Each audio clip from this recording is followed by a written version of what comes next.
बिजली के बिलों पर आयद रिटेल फिक्स टैक्स और दीगर टैक्सों की भरमार के खिलाफ सरगोदा के ताजर तंजीमों ने प्रेस क्लब के बाहर एहतजाजी मुजाहिरा करते हुए हुकूमत के खिलाफ शदीद नारेबाजी की और बिजली के बिल फाड़ कर जला डाले। मुजाहिरीन का कहना था कि बिजली के बिलों में आयद टैक्सेस से ताजर बरादरी बहुत ज्यादा परेशान है। हर माह फ्यूल एडजस्टमेंट के नाम पर अरबों रुपए की वसूली नाइंसाफी है। हमने इतने मसाइल भुगते हैं, कोविड भुगता है, ये हमारी उम्मीद थी हुकूमत से हमारे साथ आई हमारे लाइजान करेगी, उल्टा और परेशान किया यार। बिजली के बिल हमारी बसात से बाहर हैं, हमारा कारोबार बंद किया जा रहा है, हमें मसाइल में धकेला जा रहा है। हमारे साथ ये आंख मचोली, ये धींगा मुश्ती बंद की जाए। ये फरंगी कानून है और हम इसको नहीं मानते।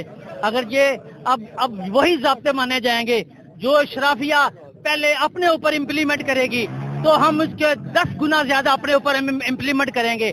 अगर ये अपने ऊपर ये इम्प्लीमेंट नहीं करेंगे तो हम किसी सूरत इनका कोई मुतालबा नहीं मानेंगे। बिजली के बिलों में आयद टैक्सेस से पूरे मुल्क की ताजर बरादरी को एहतजाज और मुल्क गिर हड़ताल पर मजबूर किया जा रहा है। हुकूमत इस सिलसिला में जमीनी हकाइक को मद्देनजर रखते हुए फैसले करे और ताजर उस वक्त तक चैन से नहीं बैठेंगे जब तक जालमाना टैक्सेस खत्म नहीं किए जाते।